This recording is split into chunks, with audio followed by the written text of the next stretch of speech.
Hello guys, welcome back sa aking YouTube channel sa Rebecca Mother Vlogs. Wala na akong maisip na content.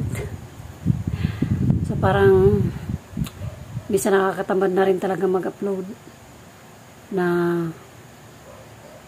ang walang content. Kasi alam mo ba, sa sobrang busy mong tao, hindi mo alam kung ano yung dapat na content yung ibibigay mo o ipapakita sa mga manonood mo. So kung napapansin nyo kung ano na lang na ina-upload ko, kasi wala na talaga akong maisip. Parang gusto ko nang mag-give up para mag-upload. Parang ayoko na talaga. Pero syempre nangihinayang ako kasi monetize na yung channel ko. Naboboard na talaga ako. Sobrang naboboard na talaga ako. Hindi ko alam kung magpapatuloy ako or mag-iisip ako ng i-upload ko. Kasi yung unang mga in-upload ko puro tutorials siya sa massage. So halos lahat na ituro ko na. So ayun na, lahat naka-post na siya sa mga unang in-upload ko na videos. Mix na siya. Pero hindi talaga ako makaisip ng kung ano yung content ko kasi sobrang busy. Sobrang busy tao. Tapos yung mga kagrupo ko din, hindi ko na sila mahanap. Hindi ko na sila matagpuan. So mayroon kaming GC noon, na-hack yung aking lumang Facebook. So wala na akong kagrupo. Iba yung may kagrupo kay. So ngayon parang tinatamad na rin ako maghanap ng mga makakagrupo dito sa YouTube kasi hindi ko mahanap yung mga parang katulad ko na parang medyo bago-baguhan pa lang. Doon din na rin naman ako bago. Sobrang siguro nag-start ako nung nag-pandemic. So ilang years na? 4 years. 4 years na. Pero yung aking subscribers konti pa lang. So, ganun siya kababa. Kasi wala nang, pero yung mga nagsasubscribe sa akin ngayon, puro ano na sila, puro mga organic. Sabi pa nga, organic. Hindi sila mga sinadya na, sige, ano tayo, magpalitan tayo ng subscription. Parang ganun. So, parang niisip ko, siguro purong halos half siguro sa mga subscribers ko is organic siya, pero kukunti lang sila. Kaya pero sabi nga kahit isa lang yung viewers mo, mahalaga yan sila kasi nga nanonood sila sa iyo. Meron din naman ako, pero hindi sila katulad ng iba. So 4 years na ako sa YouTube. 4 years na ako nagba-vlog, pero wala pa rin nag-viral. Alam mo ba yun? Isa lang naman yung hinahangan-hangan nating mga vloggers, di ba? Yung makapag-upload tayo ng mag-viral. Kasi yung iba nga, hindi naman ganun kagaling talaga yung mga ibang nag-viral. Mga simpleng palabas lang, pero bakit nag-viral sila? Tapos ikaw, ginawa mo yung best mo na makapag-upload ka na sa palagay mo pwedeng mag-viral, pero hindi naman siya nangyayari. Minsan wala pang views. Nanonood naman ako ng mga tutorial kung paano nga mapalago yung channel mo, o paano magkaroon ng maraming views. Sige lang, ako lang nanonood. Parang nakikinabang na lang yung ibang mga influencer sa mga pinapanood ko, pero hindi ko alam kung bakit hindi ko minsan nagagawa. Hindi ko alam kung hindi ako nakafocus, or syempre single mom kasi ako, so nagtatrabaho ako, meron ako mga, alam mo ba, ang daming reason, pero sabi nga, ewan, hindi ko rin maintindihan. Hindi ko talaga alam kung hanggang saan ako magpapatuloy sa pag-vlog.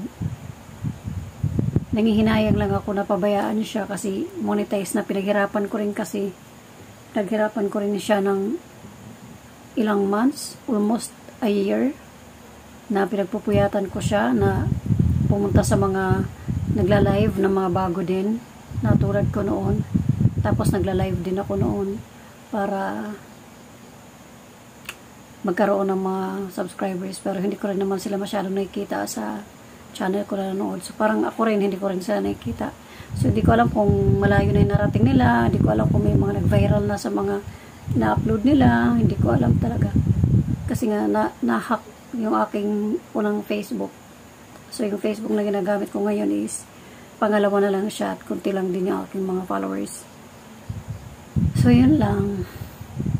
Suggestion nga guys, kung kung mapapansin nyo yung pagiging ako, kung sino man yung na sumusubaybay pa sa akin, bigyan nyo naman ako ng mga tip kung ano yung bagay sa akin na i-upload o maging content ko para makapagpatuloy.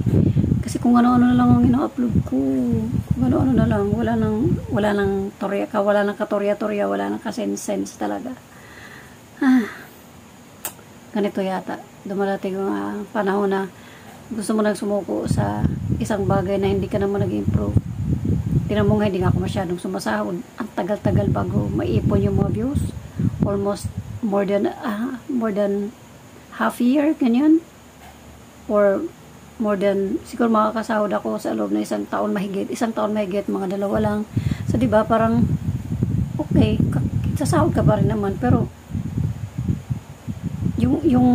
yung kita mo na yun na nag-i-effort ka, kaya mo naman kitain yung sa isang linggo, yung halos isang taon. Yung parang ganun. So, kaya minsan na, hindi ko alam kung basta guys, bigyan niyo ako ng advice. Kung sino man yung hindi pa bumibitaw dyan at nanonood pa sa akin, bigyan mo ako ng advice kung ano yung dapat kong gawin, kasi parang tinatamad na ako. Isa katulad yung pagod ako, galing ako sa trabaho, galing ako sa volunteer works ko, tapos yung goal ko na makapag-upload araw-araw ng kahit isang video, minsan hindi ko na siya nagagawa dahil nakapagod ka na sa trabaho. So ito na lang ang isang pinagkakalibangan ko. So wala akong makausap, kaya nag-upload ako ng ganitong senaryo. Dahil I'm so tired. Isa pa ito sa binibigyan ko ng panahon, yung pag-upload, which is hindi naman talaga siya nag-upload ako halos araw-araw, pero yung wala na siyang katorya-torya nga, sabi ko nga kayo na wala na siyang pwedeng makuha pa. Pero meron akong isang viewer na hindi siya Filipino, taga-ibang bansa siya. Mag-upload daw ako ng ng mga about sa herbal, kasi meron din ako before about sa herbal, at saka mahilig din ako sa mga herbal.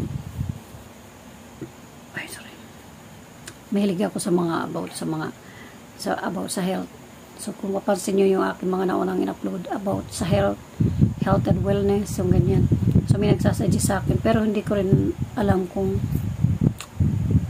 babagay din sa akin. Pero guys, please tulungan nyo naman ako. Ano yung magandang bagay sa akin na pwede kong i-upload. Okay, so kung sino man yung nakakapanood, gusto ko na talagang give up. Nasaan na yung aking mga kasamahan dati. Sana makita ko pa kayo. Sana may sama nyo pa ako sa grupo. Kasi nawala ako talaga, kasi nahack yung aking Facebook. Nandun yung ka-group ko. Marami yan. Siguro 2 grupo yun. May original group ako. Meron akong sinalihan pang ibang group. Pero hindi ko alam. O baka hindi na nila ako natatandaan kasi parang taon na rin yung lumipas. Okay, so yun lang. Sana mayroon pa ako isa dyan na kakilala na nakasama ko dati sa group ng mga influencer. Sa comment naman kung natatandaan nyo pa ako. Okay, hanggang dito na lang. Hanggang sa muli. Bye.